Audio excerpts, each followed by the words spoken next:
देण्याचं ठरवलं आणि आज मी आपल्या सर्वांच्या साक्षीने महिला प्रदेश अध्यक्ष हे महाराष्ट्राची म्हणून त्यांची या ठिकाणी निवड करीत आहे, जाहीर करीत आहे। त्यांना माननीय एल टी सावंतसाहेब यांच्या हस्ते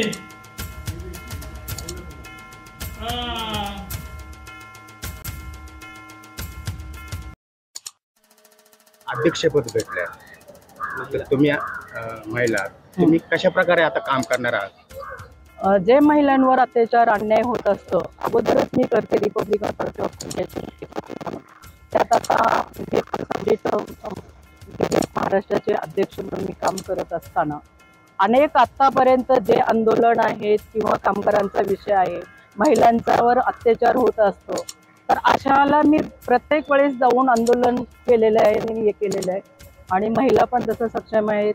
आणि रिपब्लिकन पार्टी ऑफ इंडियाच्या वतीनं मुख्य सचिव आणि निरीक्षक तेही पद माझ्याकडे आहे, पर्यावरण निरीक्षक म्हणून तेही पद मी आता सध्या हे करते। अनेक पदावर मी सध्या काम करत आहे आणि तुम्हाला ही मोठी जबाबदारी मोठी नाही, मी महिलांना देऊन किंवा कामगाराचा जो कुठला प्रश्न असेल, कुठला कुणावर अत्याचार होत असेल, कामगारांचा विषय असेल किंवा शिक्षकांचा विषय असेल, विद्यार्थ्यांचा विषय असेल, महिलांचा विषय असेल, तर त्या महिलांना ह्या पदाचा मला एवढा उपयोग झालेला आहे की कुणावरही अन्याय होत असेल तर तिथे मी जाऊन पूर्ण त्या अन्यायाची ताकद घेऊन महिलांना कसं सक्षम करता येतं, महिलांना कसं रोजगार देता येतो, ह्या सगळ्या गोष्टींचा विचार करेल आणि मी महिलांना पण सक्षम बनवण्यासाठी आणि जे तरुण पिढी आहे त्या तरुण पिढीला कसं कामगारांमध्ये हे करता येतं, कंपन्यांमध्ये कसं काम देता येईल, ह्या पद्धतीने मी म्हणजे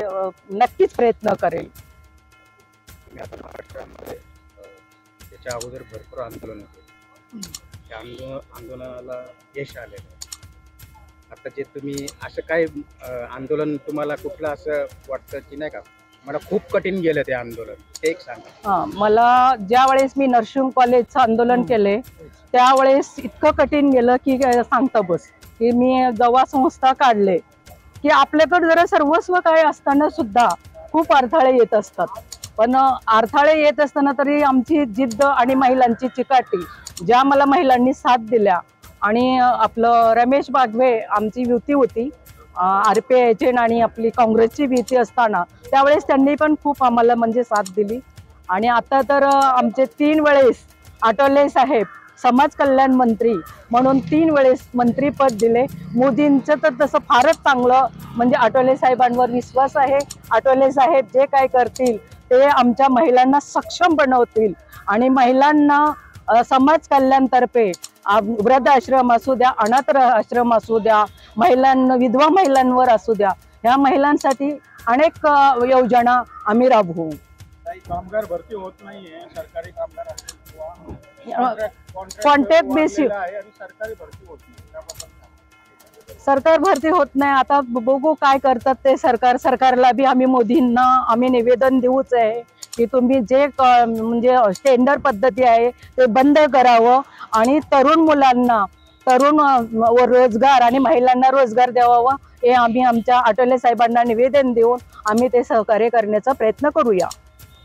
तुम्ही आता बोलले की बागवेंच्या काळामध्ये, मग आता बागवे तुमच्या संगत का नाहीये?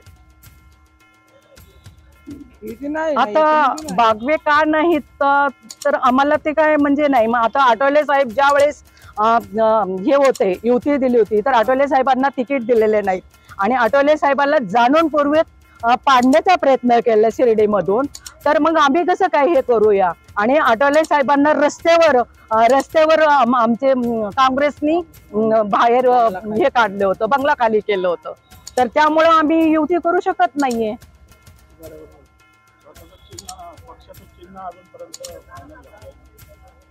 नाही, पण आता ह्या वेळेस आम्ही फायनल करण्याचा प्रयत्न करूया। काय वाटतं या संदर्भात?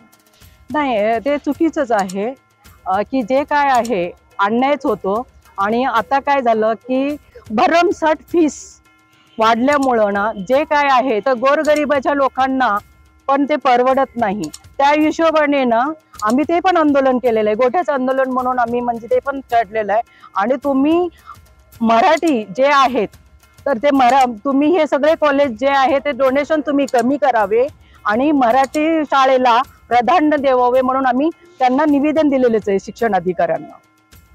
महत्वाचा मुद्दा पुढे काढून टाकतो की महानगरपालिकेने शाळा ज्या आहेत या शाळेचा दर्जा जो आहे हा दर्जा न वाढवता सरळ सरळ बंद करण्यात आला. ज्या पद्धतीने नवीन संस्था एखादी शाळा सुरू करते त्या पद्धतीने त्या शाळेमध्ये अगदी हायफाय अशा पद्धतीने मुलांना शिकवलं जातं, ट्रीट केलं जातं. मग महानगरपालिका का नाही करू शकत? त्याच्यावर तुम्ही काय करणार? त्याच्यावर नक्कीच आम्ही विचार करूया आणि त्याच्यावर नक्कीच म्हणजे आम्ही निवेदन देऊन त्याच्यावर आम्ही तोडगा काढूया. महानगरपालिकेमध्ये आता आम्ही ते पण म्हणजे मी प्रश्न मांडला होता तर एका शिक्षका म्हणजे 10 विद्यार्थ्याच्या पाठीमागे एक शिक्षक हवा आहे. पण असं त्यांचं म्हणणं काय आहे की विद्यार्थी जमत नाहीत, विद्यार्थी येत नाहीत, विद्यार्थी आता सध्या प्रधान करतात जे आई वडील पालक आहेत ते आपले इंग्लिश मिडियमला जास्त भरती म्हणजे हे करतात. मग आम्ही काय करायचं असं मी प्रश्न त्यांना पण मी केला होता. ऍक्च्युली काय आहे मॅडम माहिती आहे की महानगरपालिकेच्या शाळा किंवा जिल्हा परिषदेच्या शाळा ज्या आहेत ना तर यांनी जो दर्जा आहे हा दर्जा मुळातच घालवलेला आहे आणि प्रायव्हेट शाळांचा दर्जा त्यांनी वाढवलेला आहे. नक्कीच आहे. मी खेड्यापाड्यात जाऊन मी स्वतः मी पण पाहिलेलं आहे. खेड्यापाड्यात जाऊन मी आत्ता पुस्तकं दिलेत, वह्या दिल्यात, हे प्रत्येक गाईड्स दिलेले आहेत. त्याच्यासाठी आम्ही म्हणजे खूपच मी प्रत्येक वेळेस मी हेच करते आणि मांडते विषय तो.